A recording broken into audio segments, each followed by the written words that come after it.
Hello everybody. In this video, I am going to discuss Chapter 5A of the Indian Penal Code 1860. Chapter 5A में criminal conspiracy है।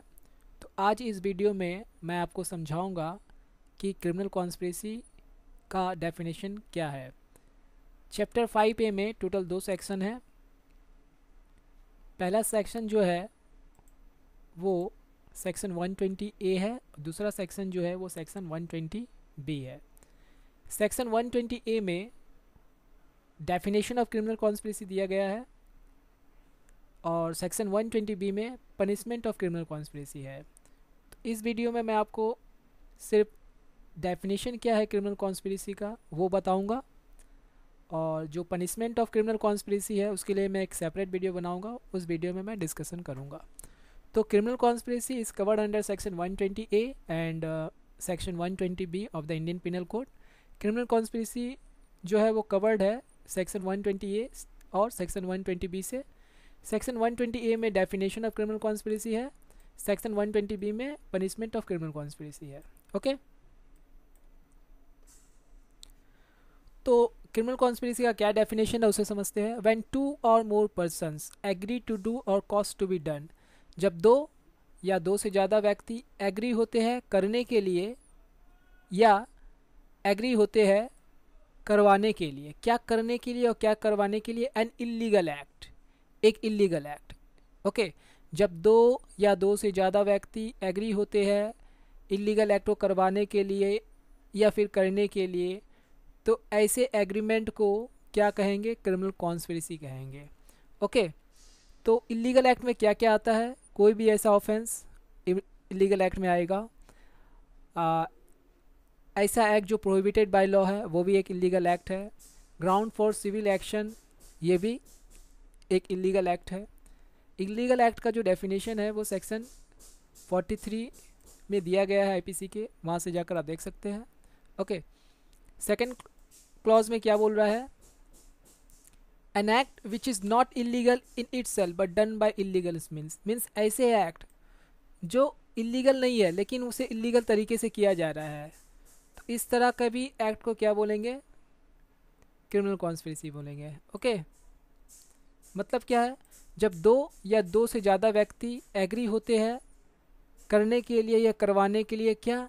ऐसे act जो कि illegal नहीं है लेकिन उसे इलीगल तरीके से किया जा रहा है, तो इस तरह के एक्ट को, इस तरह के जो एग्रीमेंट बनाया जा रहा है और उसे पर एक्ट किया जा रहा है उसे क्या बोलेंगे? क्रिमिनल कॉन्स्पिरेसी बोलेंगे। इसको एक एग्जांपल से समझते हैं।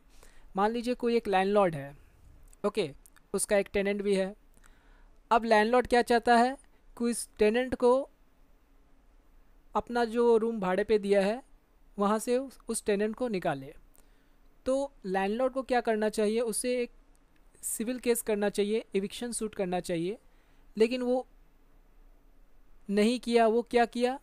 लैंडलॉर्ड ने क्या किया? वो एक गुंडा बदमाश को हायर किया कि हम उसे लड़ झगड़ के या धमकी दे के घर से निकाल लेंगे। तो ये जो एग्रीमेंट जो ये लैंडलॉर्ड कर रहा है किसी के साथ मिल के कर रहा है, क्योंकि क्रिमिनल कॉन्स्पिरेसी में 2 या 2 से ज़्यादा लोगों का होना जरूरी है। तो मान लीजिए लैंडलॉर्ड 2-3 लोगों के साथ मिल के किसी को हायर किया कि भैया मेरे घर पे एक टेनेंट है, उस टेनेंट को निकालना है।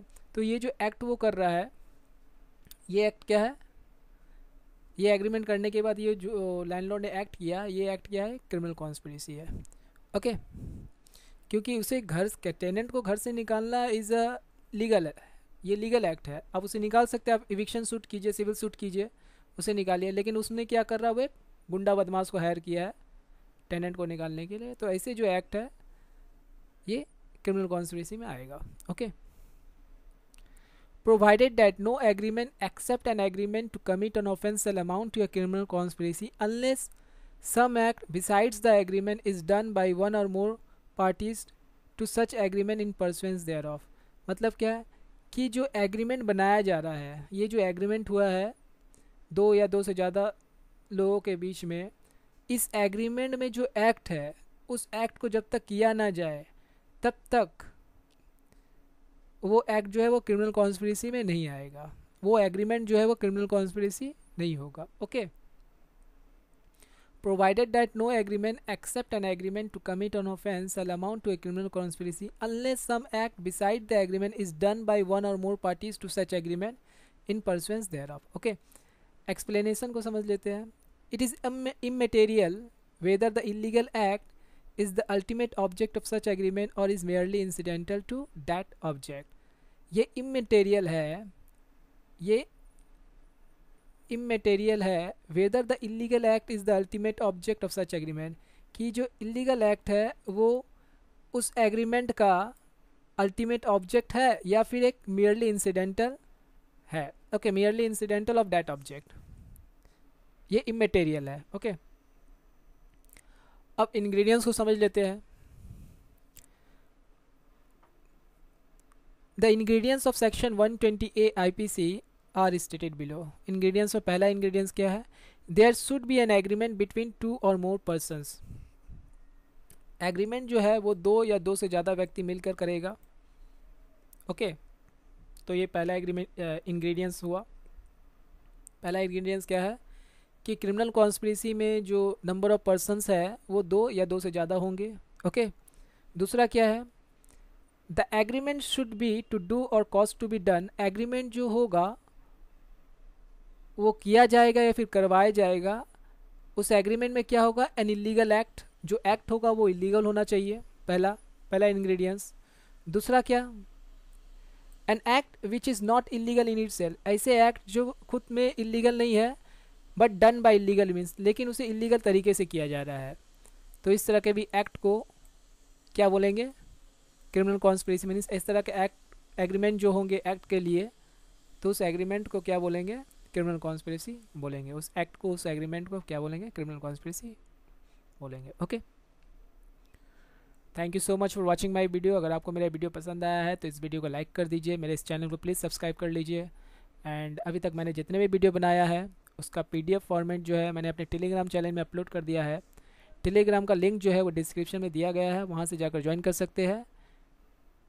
Thank you so much once again for watching my video. Take care and bye bye, and please subscribe my channel.